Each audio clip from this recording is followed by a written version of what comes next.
We're on our way to check Pat's boat because we haven't looked at it for a bit. There's been a bit of rain. Trying to see if it's okay and get our stuff that we left on there the other day.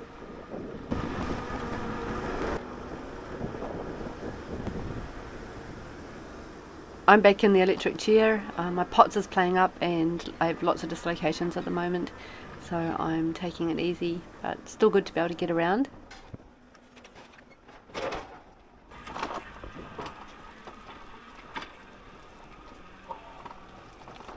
Alright, let's go see what's going on the boat.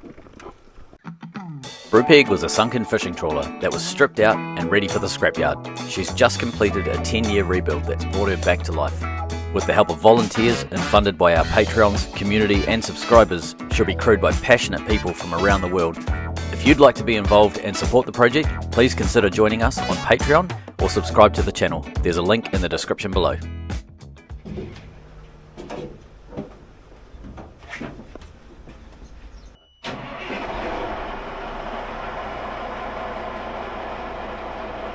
Beautiful.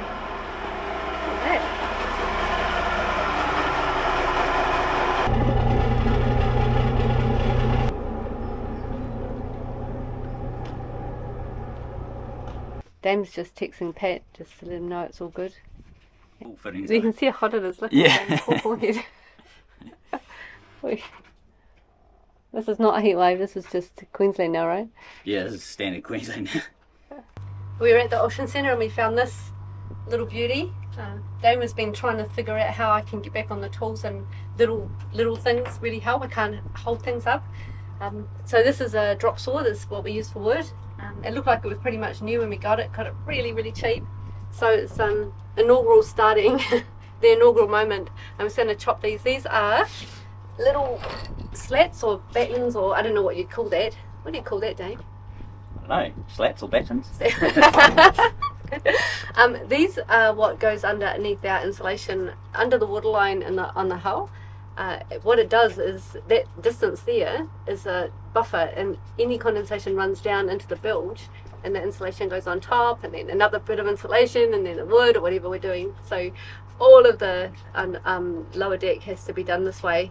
So hence why there's so much wood. I'm going to start preparing them. We need them cut to size and then sealed. So it's pine, cheap wood, because we need a lot of it.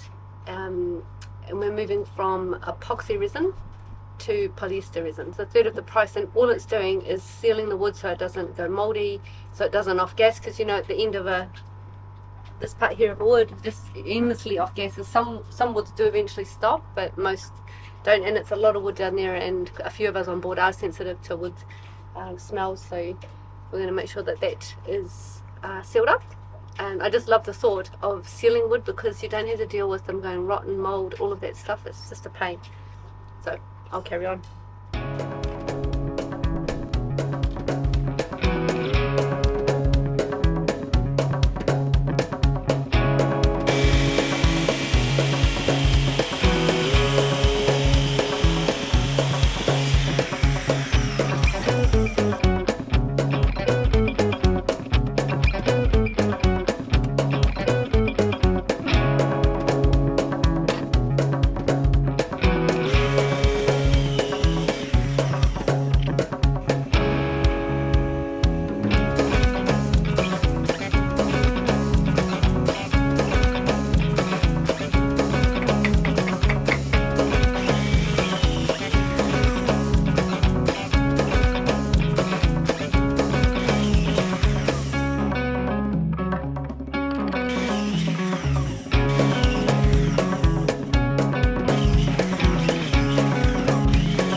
One thing we've learned about living and working on a boat is wood. You've got to deal with it really fast, because it'll just get affected by the weather and the humidity and the seawater. And so this is how we sort of organise ourselves now, is, you know, instead of leaving it long like this and getting to it when we can, we're just going to do this, and we're going to bag it, or we're going to box it so it's safe and we can put it inside, and it can just wait for us until we're ready to do the next part of it. and that way we're not wasting wood. We did waste a wee bit of wood in the beginning because we just didn't catch on.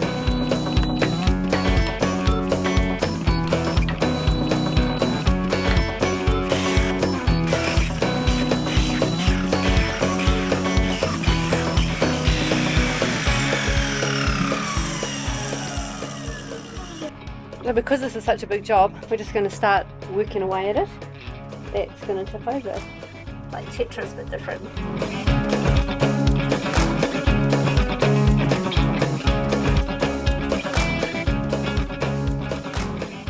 Yeah. And of course, living on a boat, I can't leave this dust everywhere. I've got to clean up straight away. That's another thing we've learned: clean up without fail straight away.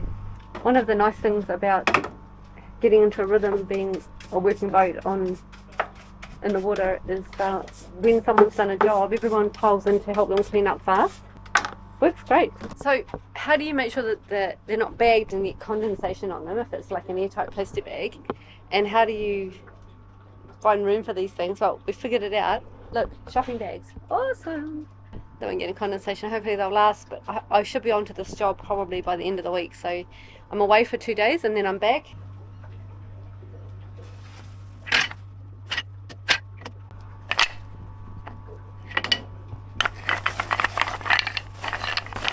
Perfect.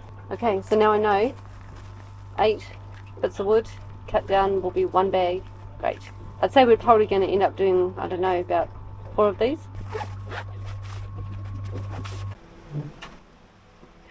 Today. On the 6 o'clock news. So, this stuff, although it's fine for still like flat water and like a little bit of swell, this needs to be tucked in nice and cozy behind doors or If you something. look really carefully here, there's a gap where shit can come out. You see, if there was a big wave, everything would just tumble. Yeah. And look, it's perfectly ready just to roll straight down into the village. It's been secured to grade 3 level C's. Grade 3 being what you experience when you're in the yard. So yes, so we do need to actually tidy up and shove everything in there and then actually box it in some way. So we're building storage today, is what we're building. So we can actually go to sea proper, for real. That'd be nice.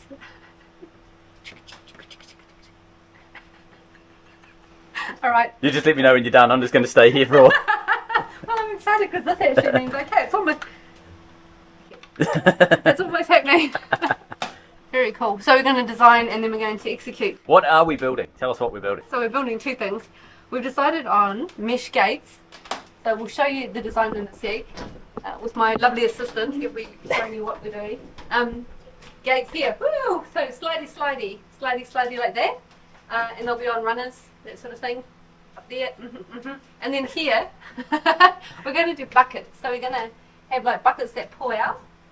Because it's so good when you pull it, like it's got a name on it, like electronics or something. You pull it out and everything's there. They'll kind of be like drawers, eh? Like in drawers, a way. Yeah. What do I call them? You call them buckets, but they're like plastic crates. Like think of it like a tubs. They're called tubs, crates, something like that. Yeah. So we're going to do like a fiddle, like a little fence here in some form, and these tubs or buckets or whatever trays will go in and sit locked in. If you look really closely, you can see this top shelf sits on these vertical pieces of stainless, but they're really thin. So you've got quite a lot of space between each one. So if we can get a tub or a bucket, a crate or something that fits in that sort of space, we can fit one here, and maybe a smaller one at that far end there. So and if we can get the right size, then they're not going to move because they'll be tucked in front. They'll slide a little bit this way and that way, but they're not going to go. But this lip will stop them coming out. And this way will hopefully they won't go too sideways. It's such a great storage area, and you might not have seen this. Ta-da! Tree of you'll remember these. So we've got some proper locks going on. They're easy to use. How good is that? And these close really nicely up. So if these are down, we know that the drawers are locked and they can't come open. So it's starting to get serious about storage, eh? Yeah. Oh, and something else. Just crash over stuff. Look, we've got a new toolbox.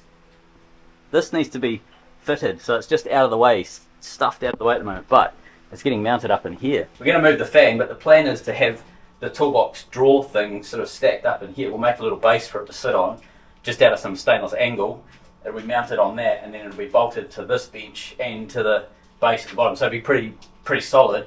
But what it allows, it'll block off, so tools can't fall down the back. It'll basically go in this area here and forms essentially a barrier for stuff falling off the side of the bench. But it also means you've got like a bucket load more tool storage right by your desk. This here, we'll just move that further down.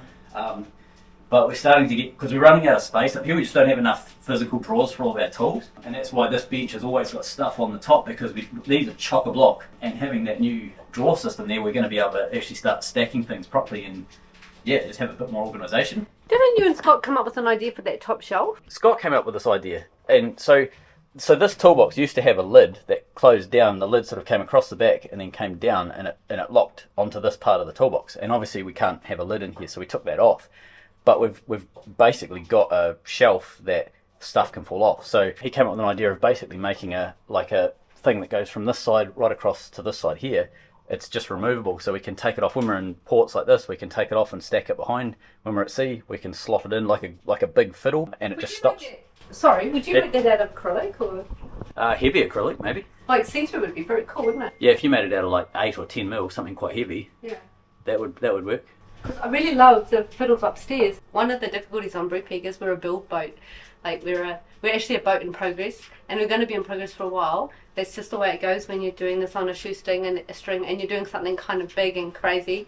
But what that means is, you know, most boats, they have it done already and they have stowed stuff and it's organised and storage is done and all of that. But ours is kind of moving and constantly evolving. So some parts are sitting, like for example what I'm sitting on, the get home motor, you know, it's being stowed here because this has to actually go in and be usable at some point. That's a build, we've got to do that. There's just so much that we've still got to do on the boat, and so many projects that we'll be running from this boat. It does mean that we have to find a way to stow things safely. So I'm thinking like fire safety, like things that we need to stow are flammable. Things that will melt, you know, like look at these tires, you know, so there's a lot of sort of thinking and working through stuff. But so the plan is to work from Dame's template in his head for the tools and the parts that have to always be on board. They will always be on board, you know, the replacement stuff that will get changed in and out, and everything else then goes around that. So what I'm trying to do is work with Dame to get his vision actualized.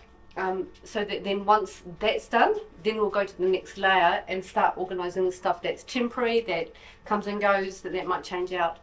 And of course, the first stage of all of that was just getting a motor in and working, getting the fuel done, getting the genset sorted out. By the way, just so everyone knows, and we absolutely agree, this genset is too underpowered for Brupeg. So this generator will be one of two generators. So we're going to have this small generator, which is an air-cooled, bare bones, simple as, easy to repair, easy to replace, incredibly basic generator.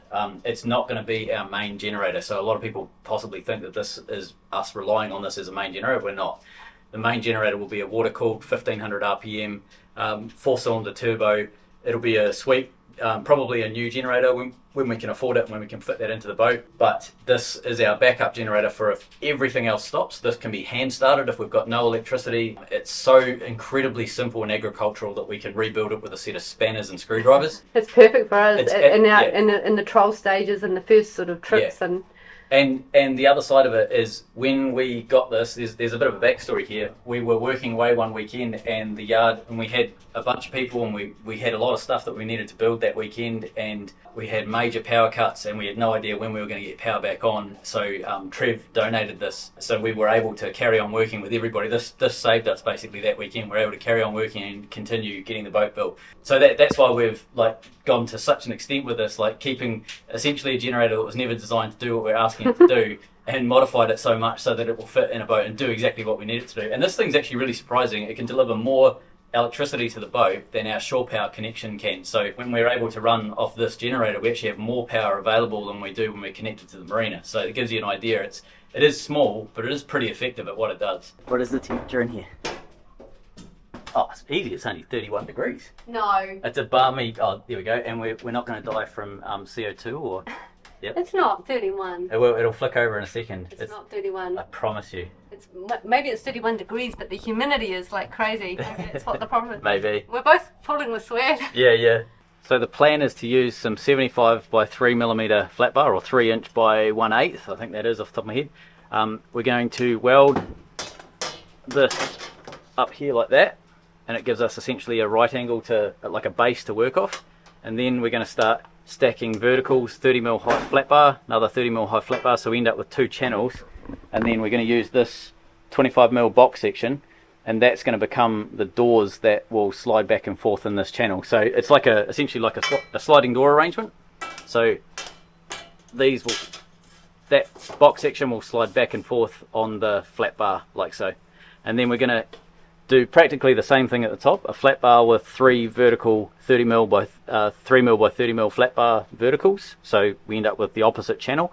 And then we'll make some little tags up here. We'll clean off all of these random tags and stuff, but we'll end up welding a couple of tags up here and bolt the top one to it, because we have to be able to get the doors in. So we'll weld this bottom one, slide the 2 doors in, slide the top tracks on top of the doors, rock the whole thing back, and then bolt it up into the hinges at the top. So we're going to weld the box out of this. Like, there's going to be basically two frames, right? The doors, yeah. The doors. And then we're going to hot river mesh on. Yes, we've got stainless mesh. So the same stuff they put in security doors. It's a really heavy grade stainless mesh. So essentially we'll be able to see what's behind them without having to open the doors, but at the same time it's strong enough that there's no way any of this stuff will be able to bust through them. And it'll be pot riveted on the inside, so if anything does lunge at the doors, it's going to press the stainless mesh onto the door frame, as opposed to try and pull it off if we pot riveted it on the outside. And you can see there's a theme, being able to see what's stowed. It's partly because Baby and I are both dyslexic, and if you don't see it, you forget it. Yeah. So, I mean, it's really fast. Like, I can see it in the corner there. I know how to get to it. Otherwise, living on a boat's actually, I find, really hard if I can't remember where things are. Another reason we're going to be using a lot of labels, and we have been so far, and it works really great, but we're going to be increasing that. It's not going to be a boat made of labels, but close to it. So we have 2 options to build this. So with this 75mm track for the bottom, we can either take this off, go onto the bench, and start stacking the verticals on and weld them on the bench so that it's nice and easy. You're working on a flat bench, you can easily get the torch into both sides without a problem, and then weld the whole thing onto this rail up here. The trouble with that, so the pros of that is basically you end up with a really nice straight piece of metal. The section you make is beautifully straight, but it's difficult to then put it up onto this piece here. So the verticals will be there and there. How do you get the line in there? So that's the dilemma. We have to figure out how to build this thing, what's the best way to build it so that we don't weld ourselves into a corner later on. The other thing is, how do we lock these things from randomly sliding? We don't want them to do that. So what I was thinking is, with the frame, this will make sense later when you see us build it, but with the frame of the door, I'm going to mount I think they're called push lock clips or something like that. This is a photo of one of them here. So the plan is basically to drill a hole in the bottom of this, and then so as you want to move the door, you just one hand you push the lock up and then you just slide the door across. So essentially what this means is, much like these locks here, if we can see that that's flush, we know it's locked. I want exactly the same thing. So if we're up in the wheelhouse steaming along and we hear a crash, we can look in the camera, and if we can see the doors already across, we know that they're locked. So nothing can have come out of there, if that makes sense. So it's all about visually being able to tell what's going on without having to send someone down to go, oh shit, is the door locked or is it shut or whatever. And it also means you don't have to find pins and do any sort of weird contraptions to lock it. It's always there. It's basically available to be locked whenever needed. I love the idea that it's actually attached. Yeah. You know how you have something on a string. It's like having a pen by a whiteboard. Yeah. The pen always goes missing. Yeah. Particularly with multiple people in chaos. Yeah. So I love the idea that it's actually inbuilt. It's just there. It's not, there's no question. I love that. Less things to lose and less things to go down the bilge, which is always good. So I'm thinking if we build it on the shelf, it's harder to get the spacings for the doors right, whereas if we build it on the bench, it's much easier to get the spacings absolutely perfect and then weld a perfect track up to the shelf. Even though it's going to be a bit harder to weld it, I actually think it's going to be better overall, because we'll have a straighter track, but we'll also have perfect spacings for our doors and everything. And that means also you're only welding that one thing up here instead of the others as well. Yeah, correct. So you're less hunched over. Yeah. Like it's a hard way to weld, instead of just on the bench where you can just run to. It's a shittier weld for a shorter time. Yeah. Yeah. So we're gonna do it on the bench and then I think bring so. it over, clamp it, and then Yep. weld it up. Yep. Okay. The thing is, there will be a bit of force behind it. There's some heavy things. Big C's, it's got to hold them. So they've got to be good welds. They've got to hold. So I know we it. need to, I know a guy. You do know a guy? Yeah. I know a guy too. That's cool. We both know a guy. Go see a guy about a man about a weld. So on the top of the boat we have a stainless steel supplier, so let's go and see what they've got in stock. Oh, look at that. Just what we needed. That was convenient.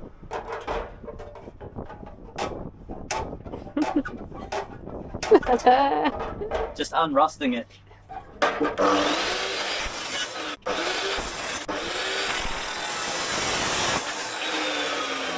Part 2 later this week. Thanks for watching.